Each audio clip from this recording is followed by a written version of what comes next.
2024년 대한민국 위대 정원 증원을 둘러싼 갈등이 사회를 뒤흔들고 있습니다. 의사들의 집단 휴진, 전공의들의 사직, 그리고 국민들의 분노가 교차하는 지금.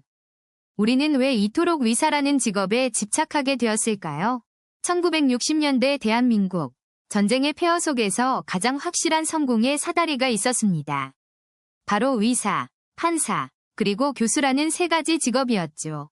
가난했던 시절, 청진기 하나면 평생 먹고 살 수 있다는 믿음이 생겨났습니다. 부모들은 자식을 의대에 보내기 위해 논밭을 팔고 집을 담보로 잡았습니다. 의사가 되면 가문이 영광이고 집안을 일으킬 수 있는 유일한 길이었으니까요. 1970년대와 80년대를 거치며 이 신화는 더욱 공고해졌습니다.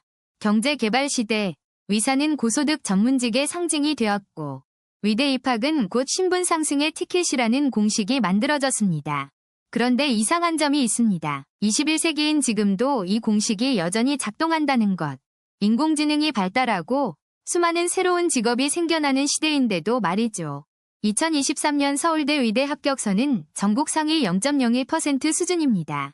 지방의대조차 서울대 공대보다 높은 점수를 요구하는 기현상이 벌어지고 있죠. 왜 대한민국 최고의 인재들은 모두 의대로만 몰리는 걸까요? 첫 번째 이유는 압도적인 경제적 안정성입니다. 의사 면허증은 평생 보장되는 고소득을 약속하는 황금 티켓이나 다름없습니다. 개원 2위 평균 연봉은 2억 원을 훌쩍 넘고 성형외과나 피부과는 그 이상이죠. 반면 다른 전문직들은 불확실성에 시달립니다.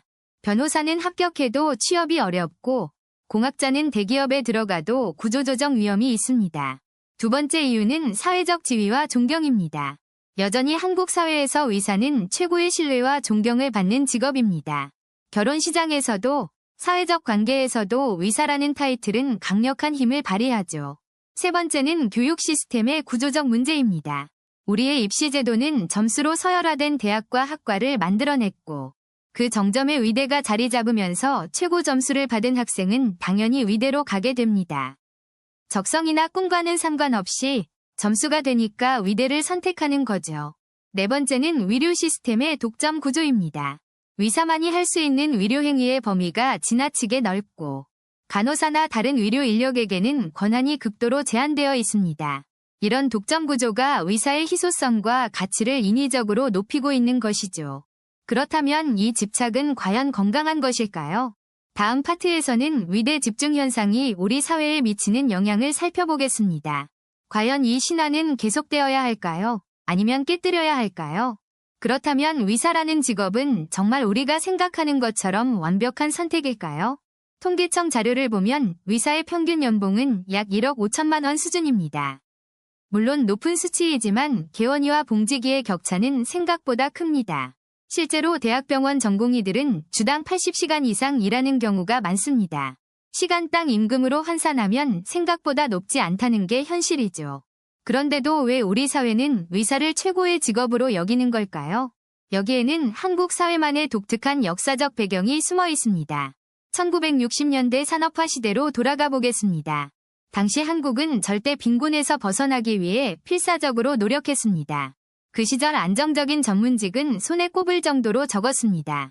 의사, 판사, 검사 정도가 사회적으로 인정받는 직업의 전부였죠. 특히 의사는 생명을 다루는 숭고한 직업으로 존경받았습니다. 동시에 경제적으로도 안정적인 수입을 보장하는 몇 안 되는 길이었습니다. 이런 인식은 부모 세대에게 강력하게 각인되었습니다. 가난을 경험한 세대에게 의사는 계층 상승의 확실한 사다리였던 거죠. 1980년대와 90년대를 거치면서 이 신화는 더욱 공고해졌습니다.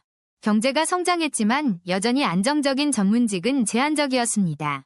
IMF 외환위기는 이런 인식을 결정적으로 강화시켰습니다. 대기업 직원들도 하루아침에 직장을 잃는 모습을 목격했으니까요.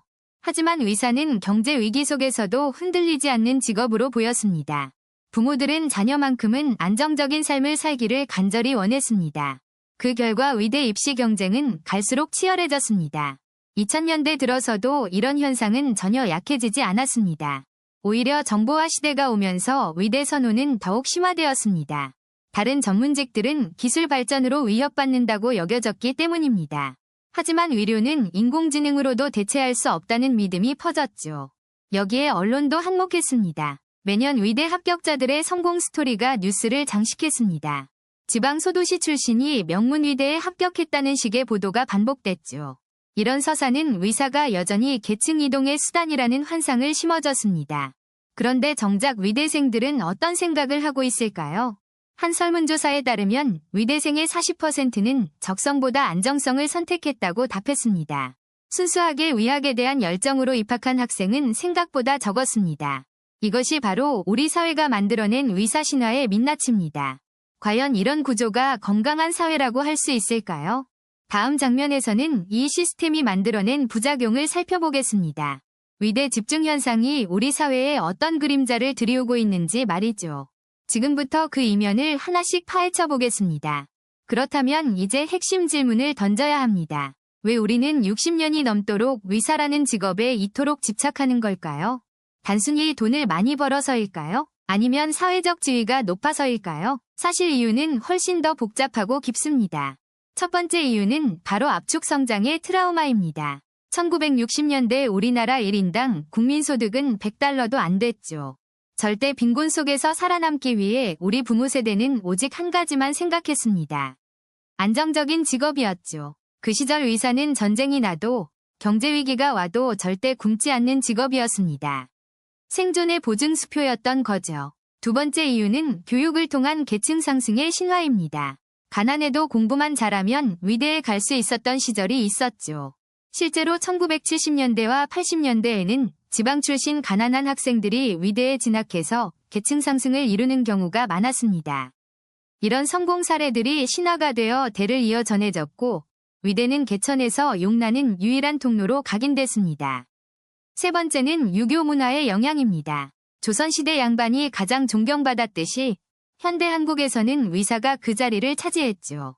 환자를 치료하는 의사는 생명을 다루는 숭고한 직업으로 여겨졌고 이는 유교적 선비 정신과 맞닿아 있었습니다. 네 번째는 좁은 국토와 제한된 기회입니다. 우리나라는 인구 대비 좋은 일자리가 절대적으로 부족한 나라죠. 대기업은 몇 개 안 되고 공무원 자리는 경쟁이 치열하고 자영업은 위험 부담이 큽니다. 그래서 의사가 답처럼 보였죠. 다섯 번째는 한국 특유의 비교 문화입니다. 우리는 끊임없이 남과 비교하며 살아가는 사회에 살고 있습니다.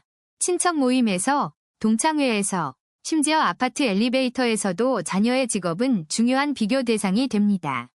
이런 상황에서 의사 자녀를 둔 부모는 자부심을 느끼고 그렇지 못한 부모는 상대적 박탈감을 느끼게 되죠. 여섯 번째는 미디어의 영향입니다. 드라마 속 의사는 언제나 멋지고 능력 있고 부유한 모습으로 그려집니다. 하얀 가운을 입고 생명을 구하는 영웅적인 이미지는 어린 학생들에게 강력한 롤모델로 작용하게 됩니다. 일곱 번째는 정보의 비대칭성입니다. 대부분의 사람들은 의사가 실제로 어떤 일을 하는지 정확히 알지 못합니다. 밤샘 당직의 고통, 의료소송의 스트레스, 환자와의 갈등 같은 현실은 잘 알려지지 않고 이상화된 이미지만 남죠. 여덟 번째는 사회 안전망의 부재입니다. 우리나라는 실패했을 때 다시 일어서기 어려운 구조를 가지고 있습니다. 한번 잘못된 선택을 하면 재기가 어렵기 때문에 부모들은 절대 실패하지 않을 안전한 길을 자녀에게 강요하게 됩니다. 아홉 번째는 의료 시스템의 특수성입니다. 우리나라는 의사 면허만 있으면 개원이 가능하고 환자가 끊이지 않습니다. 건강보험 체계 덕분에 의료 수요는 항상 넘치고 이는 의사라는 직업의 안정성을 더욱 높여주는 요인이 되죠.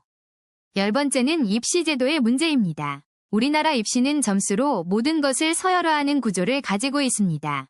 그 서열의 최상위의 의대가 자리 잡으면서 의대 진학은 단순한 직업 선택이 아니라 승리의 상징이 되어버렸습니다. 11번째는 노후 불안입니다. 한국은 노인 빈곤율이 OECD 국가 중 1위입니다. 은퇴 후 삶이 불안하죠. 의사는 나이가 들어도 계속 일할 수 있고 수입이 보장되기 때문에 노후 대비 측면에서도 최고의 선택으로 여겨집니다. 12번째는 집단 심리입니다. 모두가 의대를 가려고 하니까 우리 아이만 안 보낼 수 없다는 심리가 작동합니다.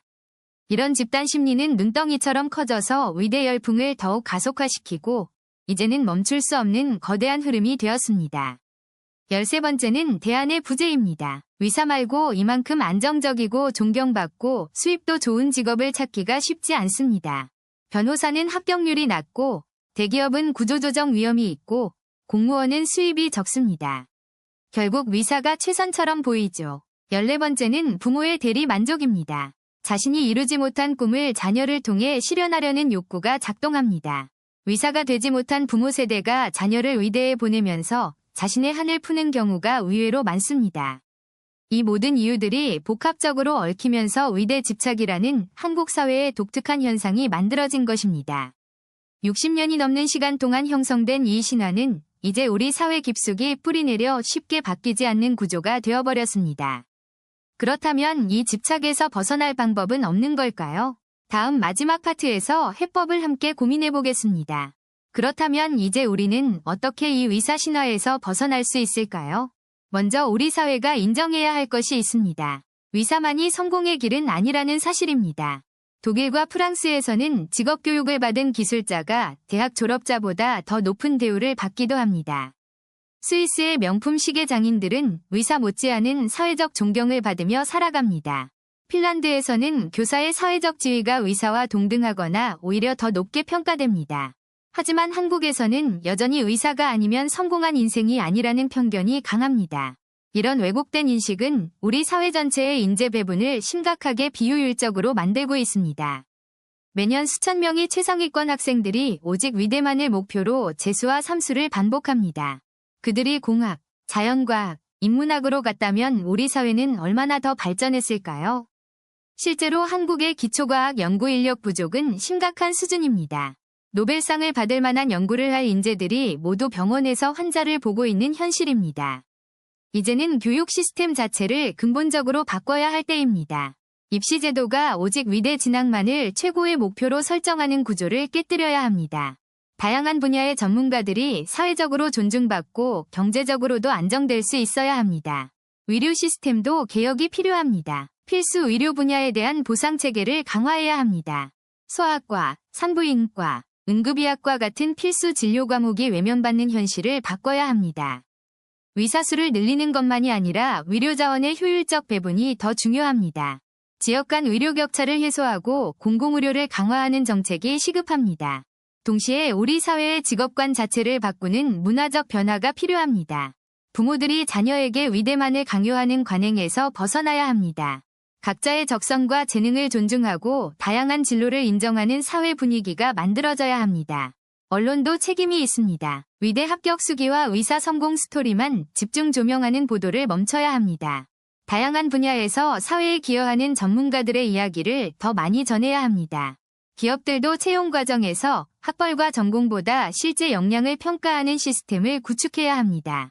정부는 비의료 분야 전문직의 처우 개선과 사회적 지위 향상을 위한 정책을 펼쳐야 합니다. 결국 이 문제는 우리 사회 구성원 모두가 함께 풀어가야 할 과제입니다. 60년 동안 이어진 의사 신화는 하루아침에 사라지지 않을 것입니다. 하지만 변화는 이미 시작되고 있습니다. 젊은 세대는 다양한 가치를 추구하기 시작했습니다. 스타트업 창업, 예술 활동, 사회적 기업 등 새로운 길을 개척하는 청년들이 늘고 있습니다. 이들이 사회적으로 인정받고 경제적으로도 안정될 수 있는 환경을 만드는 것이 우리의 과제입니다. 의사는 분명 중요하고 존경받아야 할 직업입니다. 하지만 유일한 성공의 길은 아닙니다. 모든 직업이 존중받고 각자의 재능이 꽃피울 수 있는 사회를 만들어야 합니다. 그것이 진정으로 성숙한 사회이며 우리가 나아가야 할 방향입니다. 의대 공화국을 넘어 다양성의 공화국으로 나아갈 때입니다. 변화는 지금 우리의 선택에 달려 있습니다.